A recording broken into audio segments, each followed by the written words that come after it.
તારીખ 2 જાન્યુઆરીના રોજ સંખેડા પોલીસ સ્ટેશનમાં પોક્સો એક્ટ, ધારની કલમ અને છેડતીની કલમ પ્રમાણેનો ગુનો રજીસ્ટર કરવામાં આવ્યો છે, જેમાં એક આરોપી અશ્વિન ભીલની ધરપકડ કરવામાં આવી છે। આ બનાવ એવો હતો કે અપરિપક્વ ઉંમરની સગીર ઉંમરની દીકરીઓ કુંડલી ગામની હતી, જે છોકરીઓ કોસિન્દ્રા ગામથી પોતાના ઘરે પરત ફરી રહી હતી, ત્યારે આ અશ્વિનના વ્હીકલમાં, જેનો ડ્રાઈવર સુરેશ ભીલ નામનો વ્યક્તિ હતો, તેના વાહનમાં આ છોકરીઓ બેઠી હતી, જેમાં અશ્વિને આ છોકરીઓ સાથે બળપૂર્વક શારીરિક છેડછાડ કરવાની કોશિશ કરી હતી અને એમની પાસેથી જે તેમના રૂપિયા હતા એ લઈ લીધા હતા।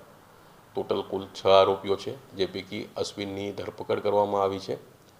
આ દીકરીઓ ગભરાટના મારે ગાડીમાંથી કૂદી પડી હતી, જેમાં આ દીકરીઓને નાની મોટી ઈજા થઈ છે। હાલ તમામ દીકરીઓ સુરક્ષિત છે। દીકરીના વાલીઓને અમે કાઉન્સેલિંગ કર્યું છે અને એક દીકરી જે ટીમમાં જે સૌથી મોટી ઉંમરની હતી, જે 17 વર્ષની હતી, જેની ફરિયાદ રજીસ્ટર કરવામાં આવી છે। તમામ આરોપીઓના નામ આવી ચૂક્યા છે। જે આરોપીઓના નામો છે અર્જુન ભીલ, પરેશ ભીલ, સુરેશ ભીલ, સુનિલ ભીલ અને શૈલેષ ભીલ। જે પૈકી સુરેશ આ વાહન ચલાવી રહ્યો હતો અને ખેત મજૂરોને સૌરાષ્ટ્ર પહોંચાડી રહ્યો હતો। તો જે ગાડી પણ એક્સિડન્ટ થયું હતું તેમાં બાકીના આરોપી ભાગી ગયા હતા, જેની પાછળ અમારી પોલીસ ટીમો એમને શોધખોળ કરવા માટે કાર્યરત છે। આરોપીઓને ખૂબ ઝડપથી પકડી પાડવામાં આવશે અને મજબૂત કાયદેસરની કાર્યવાહી કરવામાં આવશે। સર, ગઈકાલે જે ઘટના બની છે જેમાં 6 છોકરીઓ પોતાના જીવ બચાવવા માટે કૂદી ગઈ છે, આ બાબતે તમે શું કહેશો? ગઈકાલની ઘટનાથી મારું મન, મારું હૃદય વિક્ષિપ્ત થઈ ગયું છે। ખૂબ આઘાતજનક આ ઘટના છે, ખૂબ નિંદનીય ઘટના છે। આવી ઘટના ક્યારે ન બનવી જોઈએ એના માટે સૌથી પહેલાં તો ઈશ્વરને હું પ્રાર્થના કરું છું। દીકરીઓ છે, દીકરીઓની સુરક્ષા માટે વહીવટીતંત્ર સહેજ પણ ચલાવી લેવા માગતું નથી। અત્યારે દીકરીઓ સારવાર હેઠળ છે, એમની તબિયત અત્યારે સ્થિર છે, એમને હાલમાં થોડો ખોરાક પણ લીધો છે। એમના વાલીઓ સાથે પણ મેં મુલાકાત કરેલી છે। એના પછી સ્કૂલના આચાર્ય જોડે પણ અત્યારે અમે જવાના છે, મુલાકાત કરવાના છે। આવી ઘટનાઓ ભવિષ્યમાં ન બને એના માટે જિલ્લા કક્ષાએથી અમે આજે જ એક પરિપત્ર બહાર પાડવાના છે। એની અંદર જે બાળકો અપડાઉન કરે છે અને શાળાએ આવે છે એ તમામ બાળકોની માહિતી અમે એકત્રીકરણ કરવાના છીએ। એના પછી એ બાળકો પ્રાઇવેટ વાહનમાં ન જતા સરકારી બસની અંદર જાય અને એમની સુરક્ષા વધે એના માટેના અમારા સંયુક્તપણેના પ્રયાસો હશે।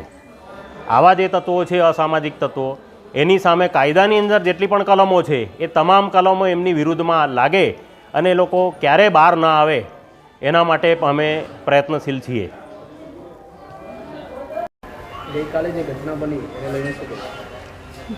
જે ઘટના બની છે શાળાની દીકરીઓ સાથે, ખરેખર ખૂબ જ ખરાબ ઘટના બની છે।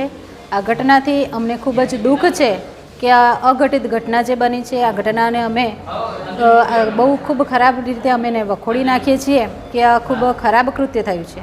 જે પણ લોકોએ આ કૃત્ય કરવાનો પ્રયાસ કર્યો છે એમને આકરામાં આકરી સજા થાય એ પ્રમાણે અમે સૂચન કર્યું છે।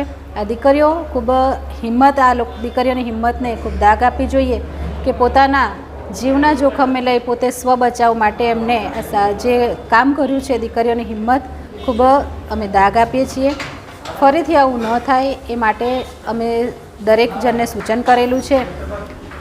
બાળકોને જે શાળામાં જવા માટે ટ્રાન્સપોર્ટેશનની સુવિધા નથી, જે બસનો અભાવ છે, એ માટે અમારે વહીવટીતંત્ર સાથે અને બસ વિભાગના કર્મચારીઓ સાથે અમારે વાત થઈ ગઈ છે। એટલે ટૂંક સમયમાં આ બસની સુવિધા પણ અમે શરૂ કરાવવાના છીએ અને દીકરીઓને અમે આજે કુંડિયા ગામે જે દીકરીઓ હતી, 4 દીકરીઓ, એમની પણ મુલાકાત લીધી છે।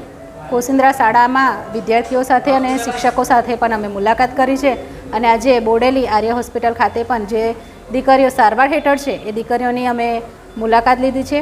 દીકરીઓની તબિયત અત્યારે સારી છે। એક દીકરીને બરોડા સારવાર માટે મોકલેલી છે, પણ તબિયત એની સારી છે, ખાલી તપાસ માટે અમે એને ત્યાં મોકલેલી છે।